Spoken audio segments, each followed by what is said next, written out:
welcome back to Glenlarvern, and it's the end of February, and I'm going to get all of the bales tidied up. There is some snow in the forecast for slightly later, but it shouldn't be an issue, hopefully. But I think the problem with the bales was that the snow was knocking the piles over and moving vehicles about. It seems so much kit has just been moved randomly around the yard. Like the trailers, so you can see that all of the flatbeds, they were not moved by anyone, they were just moved by weather. So yeah, we're going to get things back in order now. Should really tidy up the random bits of brewer's grain that are sitting on the floor as well, because they won't vanish otherwise. So I'll get some of it as I go through feeding. Once we hit March, we're going to move most of the cows out to the pasture. That kind of means we're going to have more work, because we're going to have cows in lots of places.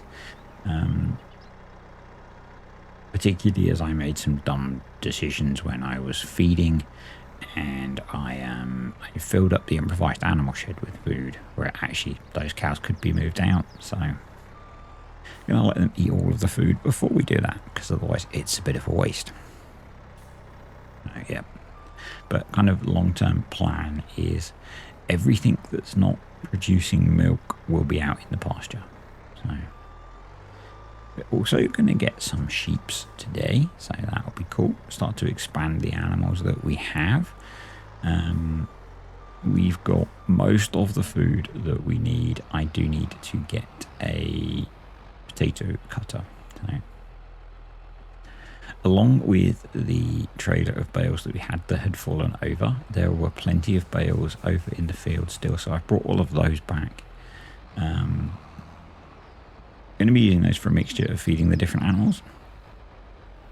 So we'll see how we get on. We're getting low on grass silage bales, but in April we'll be making a ton of it. We've got the maize silage to end up cracking that open in March as well to do some feeding with. Just to start using it, basically. I suspect we're going to end up selling most of that. So, unless we significantly expand our use of silage, which I don't think we will. So, don't want to grow the number of animals too rapidly. It's going to be kind of a natural ebb and flow of the dairy herd as animals get old. There are some that are going to go next month, and as calves are born, and because of enhanced animal system we get a mixture, and not all of those will produce milk that you'd want to drink. So yeah, it's still the weird between Christmas and New Year zone. I kind of know what day it is because of running, which is weird. And things like going to the supermarket, because I'm a massive creature of habit. And although I went on Wednesday because we had some vouchers that my parents had given us that needed spending before the end of the year. So I went on Wednesday. I was hoping to buy a load of half-price meat, because the supermarket that we use had half-price meat on offer, but someone else had been in before me and cleared it all out, it would seem. So it was like the last day, I think, that the offer was on, and clearly someone else had had a similar idea. So yeah, so although I went on Wednesday, I went again today, because today is shopping day. These are the last of the whole crop silage bales. I think these were left in field 1, and a grass silage bale in here as well somewhere. But these are going to be the first lot of feed for the sheep. And I asked in the last video about removing the house. I had enough positive response and no negative response, so the house is going to go at some point. I'm not sure what I'm going to put in its place. Probably more storage sheds, I think. That's probably what we need. That might mean we keep the temporary cow shed as a cow shed if we put another big-ish vehicle shed in there. So, right, let's start moving cows. And basically anything that's a heifer can go out in the field. I'm not entirely sure that the transitions exactly match, but I'm looking for cows that are sort of under about 24 months old because they start producing milk at about 26. So saves me having to worry about moving them in and out of the shed constantly. We'll just grab all of the ones that are a reasonable distance from that, and then they can probably spend all summer out in the pasture doing a mixture of grazing and being fed. So this is what I was saying about the animal cane being a bit twitchy. That, you know, I'm just walking with it and it just kind of falls out of your hand. I think I was showing there, not very well. I have edited the, I was talking about in the sack sort video, the visual distance of the base game markers. It's essentially set to infinity, and I've reduced it to 20. So that when you get closer, they appear, and you'll see it there with the manure pit one that just popped up. When you get closer, they appear, and when you're further away, they disappear. And that means when you're doing stuff, you don't see them from halfway across the map, which I think is kind of cool. And I don't get why Giants set the render distance to be so long. I think it's something like 100,000 meters, which is way bigger than any map. So, yeah. Kind of a weird choice on their part, I think. I quite like the way that they fade in. I mean, maybe 20 meters is a bit short for some people, but, you know, you could set it to 50, and then if you're not up close, they wouldn't be there, and as you get closer, they would appear. So, we have 36 cows going out into the pasture. There's another, I think, 7 that will be moving out of the improvised shed. The ones in the temp shed are staying. Yeah, there's 10 in the improvised shed that will be moving out. So, yeah. Next is to go buy the sheeps. So we need to lease the animal trailer again. If I'd been thinking, I'd have probably just kept it from last time. With, you know, would have probably been more cost effective to keep it for the 2 or 3 days that it ended up being, rather than leasing it twice. But I wasn't thinking, so, you know, not the end of the world. Not that expensive. It might cost more than the delivery charge. I did ponder that, but, you know. And again, I think the plan here will be, we'll do something similar. We'll sell the males off when we have lambs, and we'll keep the females. And these are going to live outside all year, because sheep can do that. I mean, cows can technically, but sheep are better at living outside all year, particularly as we're going to go for the mountain sheep. So, yeah, hopefully they will be okay to live outside. Well, they're going to be. So, you know, they don't really have a choice, because that's the option that I have for them. We could put a shed in there, in the area that we're going to free up with the house, that some could go in, but I intend to get more than that. So we're going to start off with 46. Sorry, 46. I think this trailer holds 23. We're going to get a ram for doing rammy things. I actually think I might need to update enhanced animal system on here, but we're going to get a ram to do rammy things, and then a bunch of sheep. So I could have brought a young ram, but we did not. We brought an impressive looking adult one. So get these back to the farm, and I'm now going to make a classic rookie mistake. So actually, this gives you a good, there you go, you can see this. I kind of like the way that works. It means if you're not familiar with a mod, if you get up close, you'll see the triggers. If you are, they just kind of pop in as you get near. Yeah, we're going to move the ram, and then someone forgets to increase the number. So I move one of the sheep out of the trailer. Yep, there they are, 2 sheep. And I head straight back to the animal dealer, because I'm dumb. Off we go. And here we are with a completely full trailer. Yep. But they are. Thankfully, they don't run away. So, yeah. Bit of a dumb on my part. And I don't even notice until I try and buy more and it won't let me buy more than 2. And then I realise. So, yep. Gonna have to run back to the farm, empty the trailer, which is what I've done, and we can then buy 23 more sheeps. So as I said, we have 46 for now. They will breed up fairly quickly, I think. So if we look on here, if I scroll down, make sure you get the right ones. Yeah, so every 5 months we're going to get, with Enhanced Animal System, between 1 and 3, predominantly 1, I think. Well, between 0 and 3, but predominantly 1. So, yeah. We should grow the herd fairly quickly, you know. That looks pretty good, actually, with sheeps in. I might add a building into the pen to give them some shelter. Just as a visual thing, you know.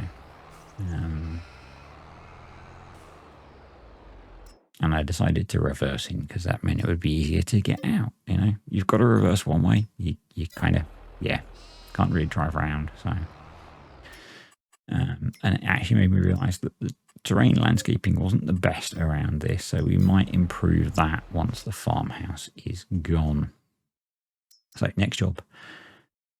The slurry tanks are completely full. All of our fields pretty much need fertilizing, so that's a good combination to me. So 17 grand for the slurry tanker. If you are a patron, this tanker is also on that series, but you know, there are only so many kind of appropriately sized slurry tanks that fit. So I thought this one worked, so that's what we're going with. And yeah, I say thank you to the patrons and the YouTube channel members at this point. Appreciate you guys supporting the channel.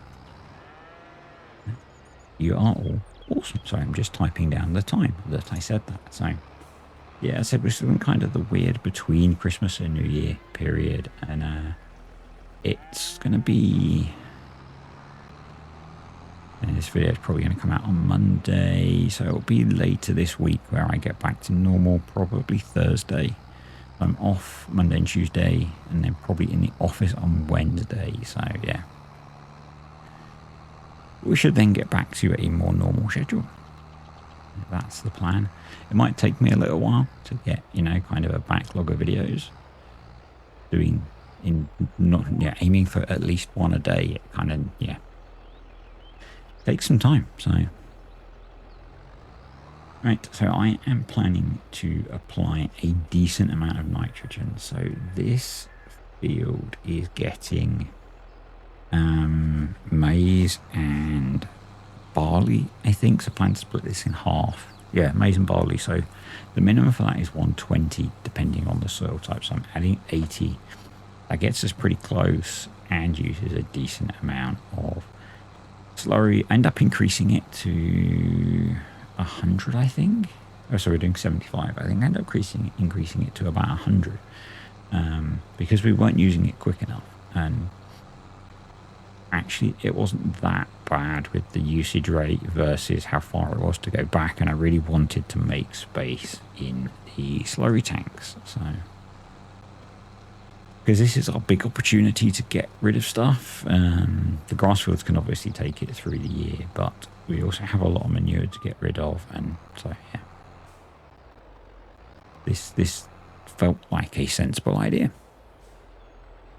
And you do see actually where and maybe I should have done it slightly differently, where I landscaped a bunch of the field out, it's showing as bad nitrogen, which might end up affecting our environmental score. I'm not sure. So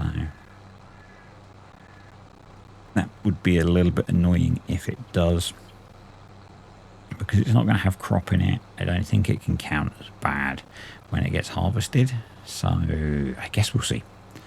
Can't really change it. So hey, it is what it is.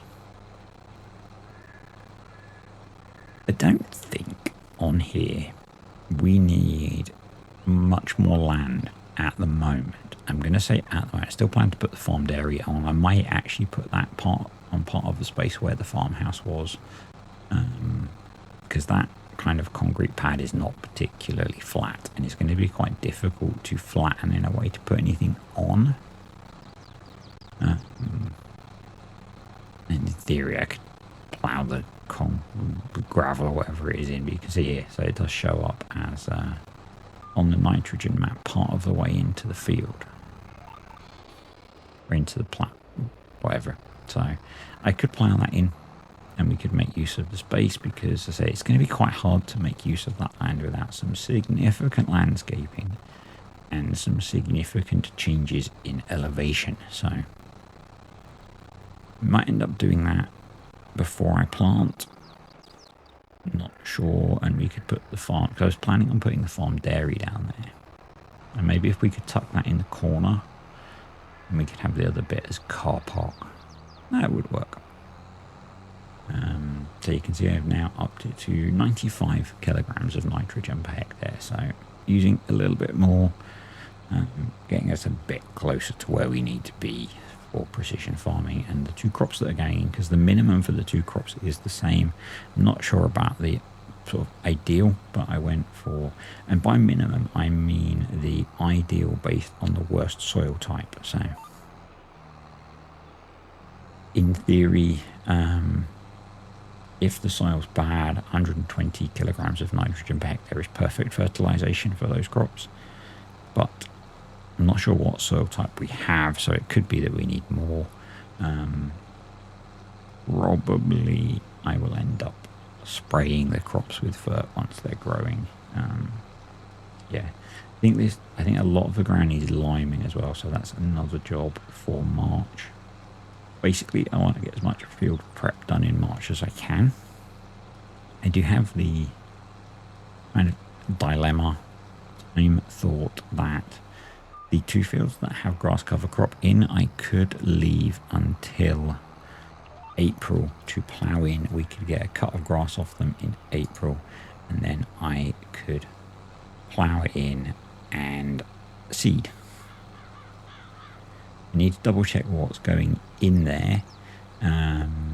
It could be that we don't actually need to plant in April anyway, so we'll wait and see. We'll see what happens. We might be okay for time. It might be a bit tight. We'll just have to I'll have to check my list. I've got a list of stuff that I plan to plant in each field, or each part of field, because every field is split up apart from the grass pasture. And that's just partly to make them manageable, partly otherwise we'd only be growing 3 crops. So, and that's maybe not the end of the world, but it's I want to grow a few more, so I want to be a bit more self-sufficient with the feed. So we're going to be growing 6 crops. Yeah, but I've done, actually I'll go through the fields that I've done. On our grass pasture, which is this field, I've been putting on 115 kilograms of nitrogen per hectare. That gets us in a place where we can do 2 cuts with perfect fertilization, essentially, because grass needs 60 kilograms of nitrogen per hectare and ignores over fertilization with precision farming. So yeah, we can apply more and it'll be fine, and that means I can come back after first cut and chuck manure on, which I might do. We might bring some over before then if I get time, because it would be nice to start getting that stuff out of the yard, because it is making quite a mess. The alternative will be that I sell it. I'm not sure yet. So quick look at what we've achieved. So field 8 has been slurried, and 1 north and 2. 7 I have not touched yet. Anyway, thanks for watching, guys. Hope you have enjoyed the video. If you did, click the like button, comments, questions or suggestions below, and I will see you next time.